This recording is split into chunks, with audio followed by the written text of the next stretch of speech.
kasih untuk hari yang indah ini. Terima kasih juga untuk Petki, Persekutuan dari Tunanetra Kristiani Indonesia yang boleh mengundang saya pada hari ini. Sekali lagi selamat Natal dan selamat Tahun Baru ya untuk kita semua. Pesan Tuhan apa untuk pada hari ini Natal 2021? Kita buka dalam Lukas ya. Lukas 2, dikatakan Lukas 2 ayat ke-10 sampai dengan 11. Lalu kata malaikat itu kepada mereka, "Jangan takut, sebab sesungguhnya aku memberitakan kepadamu kesukaan besar untuk seluruh bangsa. Hari ini telah lahir bagimu juru selamat, yaitu Kristus Tuhan di kota Daud." Ini pesan Tuhan pesan surga kepada gembala-gembala yang ada di padang pada saat itu, pada malam hari.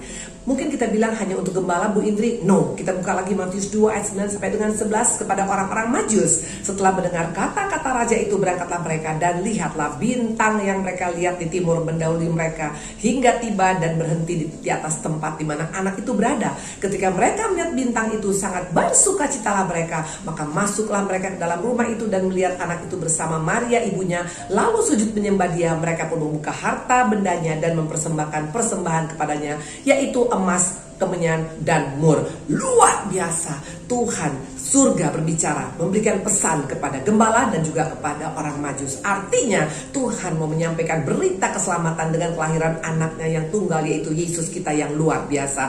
Hari-hari ini dunia membawa berita-berita yang menggoncangkan, berita yang menakutkan, berita yang mengerikan, bahkan berita yang membuat kita seperti putus pengharapan, tidak bisa berbuat apa-apa melalui pandemi yang sudah hampir 2 tahun ini. Tapi hari ini pesan Tuhan masih tetap ada Natal, masih tetap ada peringatan tentang kelahiranku untuk mengingatkan kita bahwa dia ada bersama dengan kita. Dia datang ke dunia ini karena dia sangat mengasihi kita. Bahkan apa kata Rasul Paulus tentang keberadaan Allah dalam hidup kita? Ibrani 13 ayat 5b sampai dengan 6.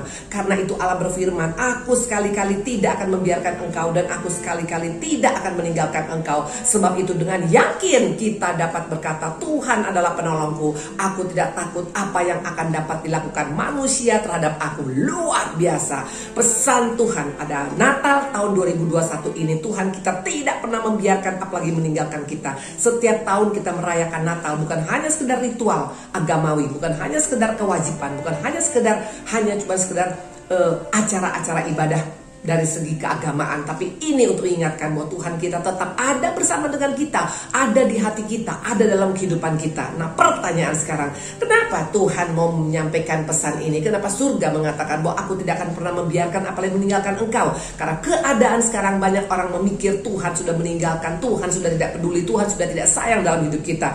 Nah, hari ini kita akan belajar kenapa Yesus ingin selalu dekat dengan kita. Bahkan dia berkata dalam Matius 11, "Mari datang kepadaku yang letih lesu berbeban berat, aku berikan padamu kelegaan, karena kuk yang kuberikan adalah ringan." Artinya Tuhan tetap mau kita dekat dengan dia. Pertanyaan, kenapa Tuhan mau dekat dengan kita? Yuk kita lihat ya, Yesaya 43 ayat 4a. Ini penyebabnya kenapa Tuhan mau dekat dengan kita.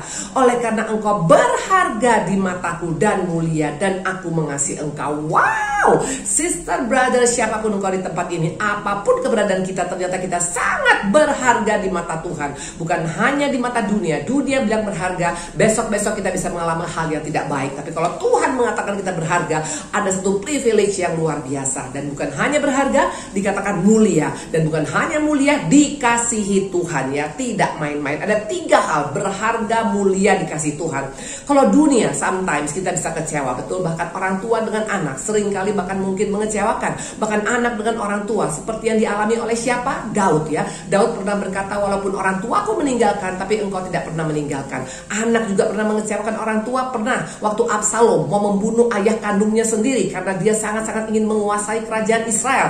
Artinya anak bisa mengecewakan, orang tua bisa mengecewakan, termasuk juga dalam pernikahan juga. Banyak pernikahan-pernikahan yang mengalami kekecewaan, yang mengalami KDRT, mengalami perselingkuhan, perzinahan, bahkan juga tidak kesetiaan. Itu semua bisa terjadi. Nah, pertanyaan sekarang, kenapa Tuhan mau begitu dekat dengan kita, bahkan sampai datang ke dunia ini? Karena ada 4 hal, ada 3 hal yang Tuhan mau sampaikan siapa kita di mata Tuhan. Kenapa Tuhan berkata kita sangat berharga di mata Dia?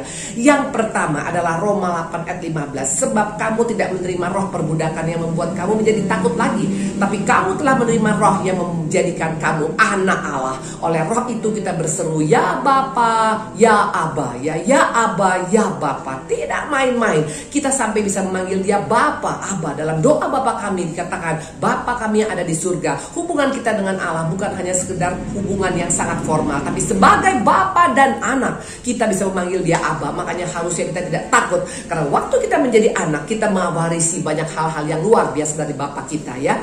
Nah, dikatakan kita adalah ahli warisnya. Ada 4 ahli waris sebagai seorang anak daripada Bapa. Yang pertama, Allah kita adalah Allah yang sumber damai sejahtera. Artinya, kalau kita menjadi anaknya, damai sejahtera akan menguasai seluruh hidup kita di tengah masa dunia yang sekarang semakin menggoncangkan. Makanya orang dunia melihat, kok beda? Anak-anak Tuhan beda, walaupun punya masalah tapi tetap ada damai sejahtera. Memang karena itu kita wariskan dalam hidup kita melalui Bapa kita. Yang kedua, Bapa juga mewariskan kuasa. Dikatakan ada kuasa perkataan. Bahkan dikatakan waktu kita berkata, gunung itu bisa pindah sekalipun. Ini bicara tentang kuasa, otoritas yang diberikan Bapa kepada anak-anaknya. Bahkan yang ketiga adalah apa? Ada proteksi Tuhan. Dalam Lukas 21 ayat 18 dikatakan, tetapi tidak sehelai pun dari rambutmu, kepalamu akan hilang. Luar biasa. Artinya Bapa kita sangat protek anak-anaknya. Tidak sehelai rambut, satu rambut pun tidak bisa hilang. Artinya kita sangat-sangat dalam pagarnya Bapa kita. Ini luar biasa ya. Bahkan dalam Matius 7 dikatakan, adakah, Matius 7 ayat 9 sampai dengan 11 dikatakan begini, adakah seorang daripadamu jika memberi batu kepada anaknya, jika ia meminta roti, atau memberi ular jika ia meminta ikan? Jadi jika kamu yang jahat tahu memberi pemberian yang baik pada anakmu, apalagi Bapamu yang di surga, ia akan memberikan yang baik pada mereka yang meminta padanya. Semua yang terbaik Tuhan berikan. Bapa kita bukan Bapa yang jahat. Waktu kita meminta roti tidak akan mungkin diberikan batu. Waktu kita meminta ikan tidak akan mungkin diberikan ular. Karena itu jangan ragukan bahwa proteksi Tuhan nyata bahkan sampai hari ini. Yang keempat, ada fasilitas anak raja. Karena kita anak raja, ada fasilitas super VVIP yang membedakan kita dengan dunia ini. Itulah bukti bahwa Tuhan sangat mengasihi kita sebagai anak. Makanya hari-hari ini jangan sampai kita tidak punya hubungan antara anak dengan Bapa, karena begitu spesial dia mengangkat kita menjadi anaknya. Yang kedua, kenapa alasan makanya Tuhan mau intim dengan kita, mau dekat dengan kita, bahkan sampai datang ke dunia ini? Karena kita adalah sahabatnya, brother sister ya. Kita adalah sahabatnya ya. Coba kita buka Yakobus 2 ayat 23 ya. Dengan jalan demikian genaplah nas yang mengatakan, lalu percayalah Abraham kepada Allah, maka Allah memperhitungkan hal itu padanya sebagai kebenaran. Lalu Abraham disebut sahabat Allah. Luar biasa. Abraham adalah sahabat Allah. Kita adalah sahabat Allah. Dan perhatikan, bukti orang yang menjadi sahabat Allah, Abraham bisa negosiasi dengan Tuhan. Dari 50 orang benar sampai 45, 40, 30, 20, 10. Dan Tuhan katakan, kalau ada 10 saja orang benar, aku tidak akan menghancurkan Sodom dan Gomora. Artinya kita dapat kesempatan untuk bisa bernegosiasi dengan Tuhan kita. Mungkin kita sudah divonis dokter, sakit yang tidak mungkin menyembuhkan, atau masa depan yang dikatakan tidak akan mungkin ada perubahan menurut dunia. Bahkan juga mungkin kita mengalami sakit penyakit atau apapun yang membahayakan. Hari ini kata Tuhan, waktu kita datang pada Tuhan dengan berkata, Tuhan, aku minta belas kasihan-Mu. Seperti Hizkia, dia minta belas kasihan Tuhan. Apa yang terjadi? Harusnya mati, diperpanjang 15 tahun. Ini kelebihan waktu kita menjadi sahabat Tuhan. Makanya jangan sampai sia-siakan dengan kedatangan Tuhan Yesus ke dunia ini. Kita adalah sahabatnya. Yang kedua, kita adalah anaknya. Dan yang ketiga, kita bukan sembarangan ciptaan. Karena dikatakan adalah apa? Kita dikatakan di sini juga adalah mempelai Tuhan. Kita adalah mempelai Kristus yang akan bersanding dengan Bapa di surga pada saat dia datang nanti kedua kalinya.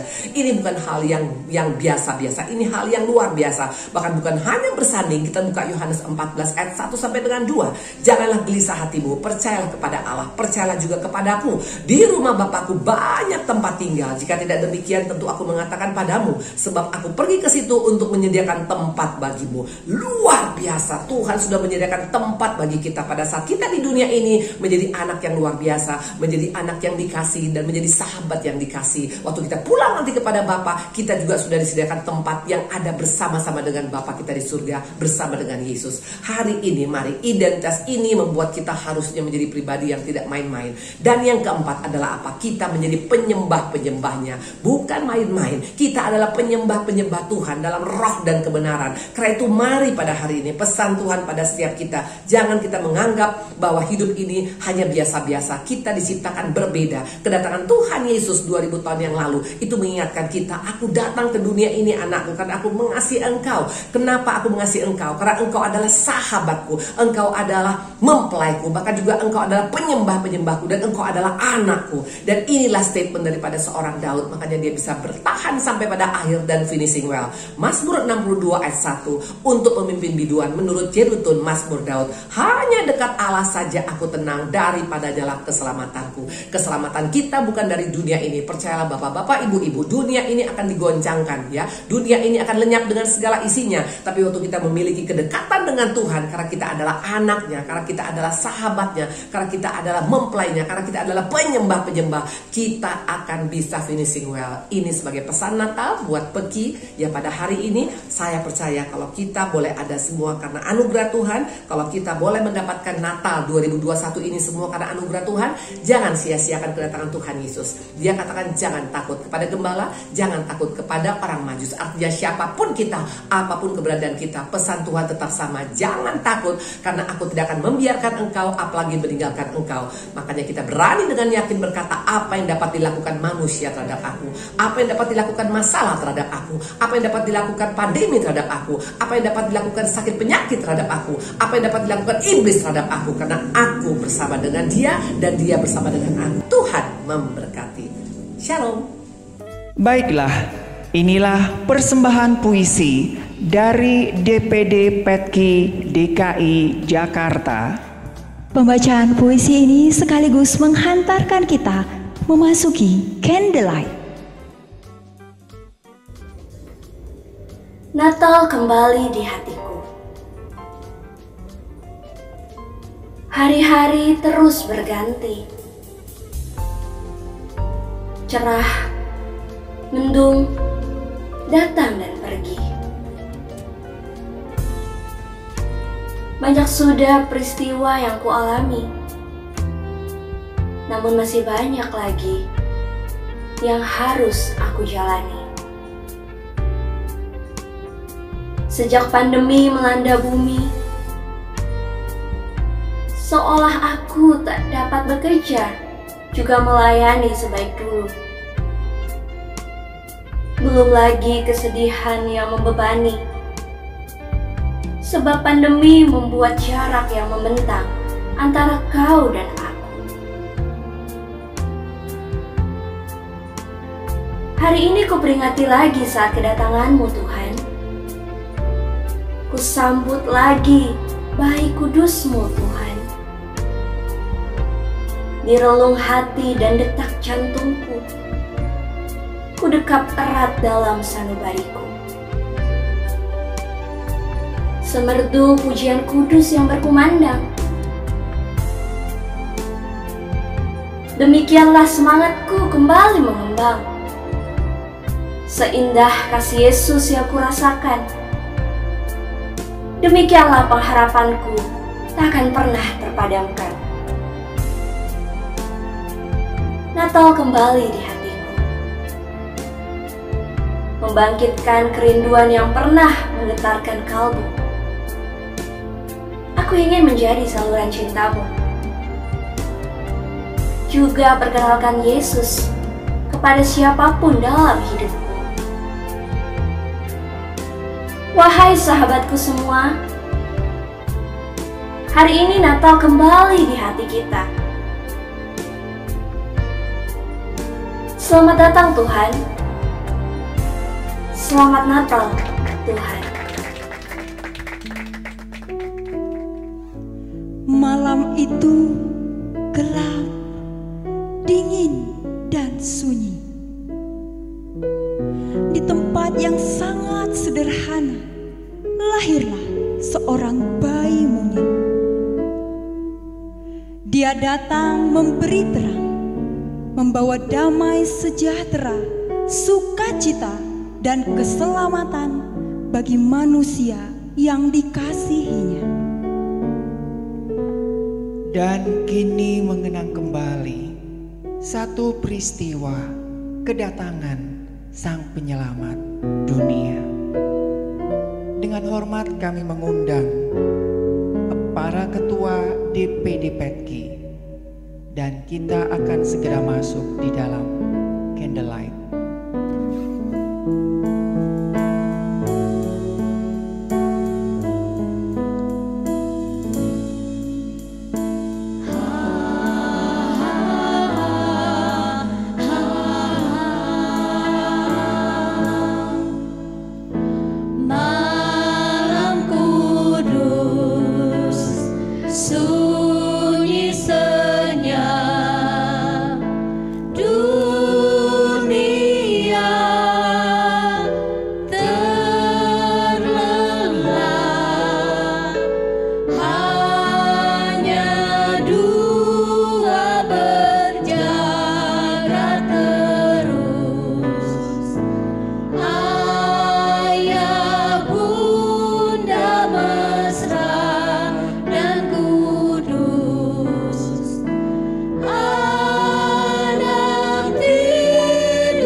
Mas Ari, Iya. dari tadi udah beberapa penampilan dari berbagai daerah kan? Betul. Nah, satu penampilan yang ini datangnya jauh banget. Oh ya?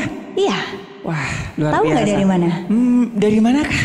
Dari timurnya Indonesia loh Mas Ari. Wow, spesial banget nih ya. Iya, jadi aku mau kasih tahu atau enggak nih kira-kira? Kasih tahu dong, kira-kira dari mana nih Friska? Oke, supaya nggak tambah penasaran, ini dia penampilan dari DPD Petki Papua.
yang baik hati.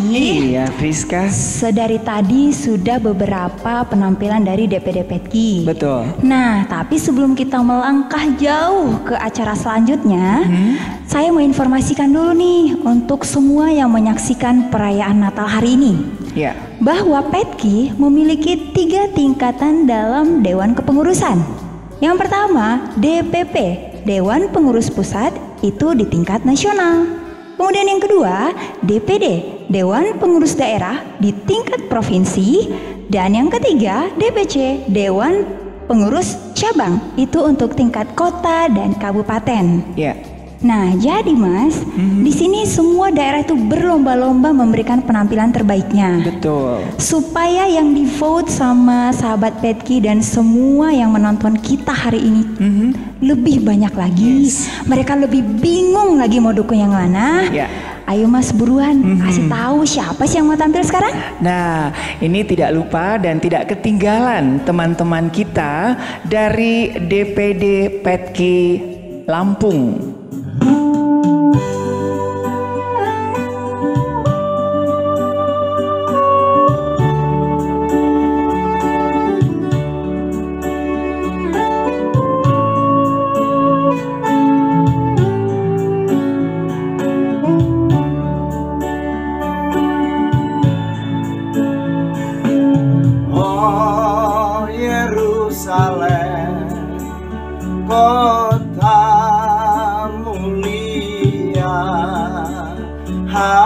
Hatiku rindu ke sana.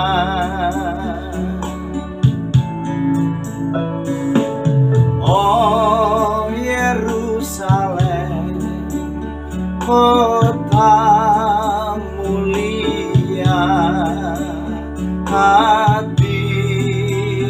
rindu ke sana.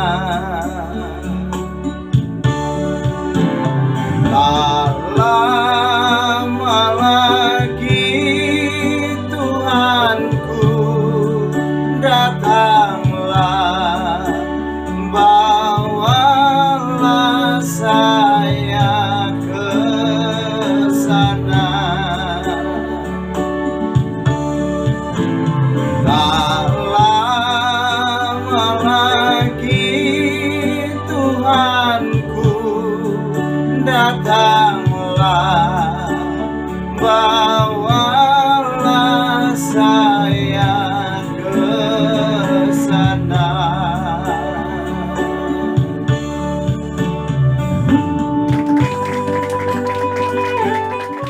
Acara selanjutnya ada beberapa hal penting yang akan disampaikan langsung oleh Ketua Umum Petki.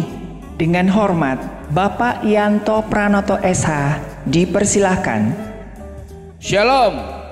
Kita bersuka cita hari ini, walaupun dalam kondisi pandemik masih belum selesai, kita harus merayakan perayaan Natal dengan cara online, tapi kita bersyukur karena Allah masih memelihara kehidupan kita. Tema hari ini yang memberikan pengharapan kepada kita, damai sejahtera, itu membuat kita semakin kuat, semakin bertahan dalam kondisi pandemi sekalipun. Natal boleh dirayakan dengan cara yang berbeda, tapi makna dan perayaan Natal itu tetap ada dalam setiap hati kita. Terima kasih buat semua anggota, semua pengurus dari Papua sampai Sumatera, dari tempat-tempat mungkin yang ada di luar negeri yang pada saat ini juga sedang menyaksikan kegiatan ini, perayaan Natal ini. Kami bersyukur dan berterima kasih karena kesetiaan teman-teman untuk mengikuti perayaan ini merupakan kekuatan bagi pengurus untuk selalu membuat karya-karya dalam pelayanan kita di dalam perkumpulan tunanetra Kristiani Indonesia. Terima kasih yang tidak terhingga kepada semua panitia, semua pengurus yang sudah bersusah payah meluangkan waktu, tenaga, bahkan mungkin finansial untuk terselenggaranya perayaan Natal kali ini. Terima kasih juga kepada semua donatur yang sudah memberikan bantuan kepada kami. Terima kasih juga kepada pimpinan dan seluruh kru Radio Maestro yang sudah mendukung kegiatan perayaan Natal hari ini. Kami mengucap syukur untuk semua yang sudah dilakukan. Kiranya hanya Tuhan Yesus yang bisa membalas semuanya. Terima kasih sekali lagi, selamat hari Natal. selamat tahun baru, tetap semangat dan sekali lagi jaga protokol kesehatan. Pandemi belum berakhir, tapi kita percaya kita punya Allah yang luar biasa. Terima kasih untuk semuanya. Shalom. Ketua DPD Petki Sulut dan seluruh pengurus DPD Petki Sulut